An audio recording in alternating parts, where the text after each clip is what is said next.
창피하거나 당황하면 그냥 빨개져요. 제 감정을 상대방이 바로 알아채더라고요. 또 덥거나 뜨거운 거 먹을 때 열이 막 올라오는데 이걸 제가 딱 느끼거든요. 피부과에 근무하면서 시술을 진짜 많이 받았거든요. 오히려 피부에 홍조가 생기면서 이게 얇아지는데 저처럼 병원에 가셔서 치료를 받아도 다시 뒤집어지기 시작하고 항생제, 스테로이드 연고를 반복하는 분들이 너무 많으시더라고요. 이 자극적이지 않게 얼굴 열감 내리는 홈케어 방법 오늘 싹 알려드릴게요. 실장님 안녕하세요. 또 오셨네요? 또 왔습니다. 오늘은 홍조에 대해서 궁금증을 홍조. 가지고 왔습니다. 피부가 예민하니까 네. 당황하고 얼굴 엄청 빨개지고 막 따끔거리기도 하고 그렇거든요. 곧바로 내리기 위해서 차가운 걸 막 대기 시작해요. 냉찜질하고 바로 되죠. 얼음 막 대기도 하고 비닐에 막 넣어서 좋아져요? 그럼 잠시 이렇게 좀 좋아지잖아요. 집에서 할 수 있는 방법이 있을까요? 있죠. 우리는 열이 오르면 이 열을 반대로 내려줘야 되잖아요. 이제 아파도 열이 나면 이 냉찜질을 하게 돼요. 뭐 겨드랑이 냉찜질 하기도 하고 뒤에, 앞에 이렇게 하기도 하잖아요. 그럼 또 도움이 굉장히 많이 돼요. 안면 홍조가 있는 분들은 되게 피부가 민감하고 예민하거든요. 장벽이 약한 분들이 대부분이에요. 이런 경우는 차가움도 굉장히 큰 자극이 될 수 있거든요. 피디님, 네. 아까 얼굴 빨개지신다는데 네. 한번 거울 보고 크게 웃어보세요.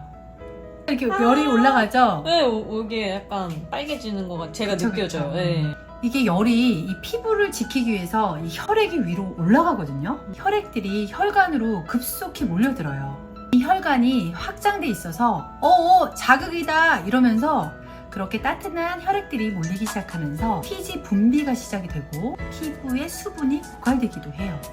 그러면은 이게 수분이 고갈되니까 건조해지겠죠. 그럼 우리는 어떻게 하나요? 유분기 있는 크림을 계속 바르게 돼요. 바싹바싹 마르니까요. 그러다 보면 이 열이 갇히게 됩니다. 피부 속에요. 열이 나는데 피부는 약하고 건조하다. 그러면 자극은 주지 않되 열은 내리고 수분은 보관해야 되거든요. 그래야 오랫동안 수분도가 올라가면서 유지가 돼요. 손발이 좀 따뜻하세요? 아니면 시려우세요? 손발 찹니다. 손발 아, 차고 진짜 차요? 얼굴은 빨갛고 그쵸? 뜨겁고 그 안면 홍조가 있는 분들은 되게 손발이 차요. 몰리는 거예요? 그렇죠. 몰리는 거예요. 열이 난다고 이렇게 반신욕이나 이런 운동을 오히려 안 하려고 하는 분들이 있어요. 근데 해야 됩니다. 이 열이 오른다는 거는 사실은 염증이거든요. 저는 이 염증을 어느 정도 배출해야 된다고 생각을 해요. 그래서 오히려 반신욕을 시도했고요. 하루 한 20분 정도 했어요. 상체는 오히려 시원하게 유지해주고 하체는 따뜻하게 유지해서 좀 분산을 했거든요. 가끔 이제 온천이나 무천탕을 일부러 이용하기도 해요. 상체가 굉장히 시원해지니까. 자, 이번에는 핵심 포인트예요. 바로 이제 열을 내리는 팁을 알려드릴게요. 냉찜질입니다. 아 실장님 아까 냉찜질 네. 홍조 피부에 안 좋다고 하지 않으셨어요? 그쵸. 냉찜질. 근데 냉찜질 알려드리려고 하는데 우리가 열이 나면은 냉찜질 하는 게 보통 일반적이잖아요. 우리는 피부가 얇고 민감하고 홍조가 있잖아요. 그쵸? 그러면 장벽이 약한 상태라는 거예요. 이럴 때는 직접적인 열 내림에 주의하셔야 돼요. 왜냐면 모두 자극이거든요. 따뜻한 집에 있다가 찬바람을 맞으면 갑자기 탁 나가면 얼굴이 확 빨개지면서 달아오르잖아요. 근데 보통의 일반 피부나 장벽이 건강한 피부들은 괜찮은데 이 안면 홍조가 있거나 예민한 피부들은 이것 자체도 얼굴이 빨개지는 원인이 될 수가 있거든요. 그럼 피하는 게 좋아요. 차가움 자체가 혈관 확장될 수가 있거든요. 그래서 제가 준비했습니다. 자극을 주지 않고 냉찜질하기. 알로에 겔 또는 이 겔 타입을 준비해 주시고요. 아무 겔이나 상관없어요.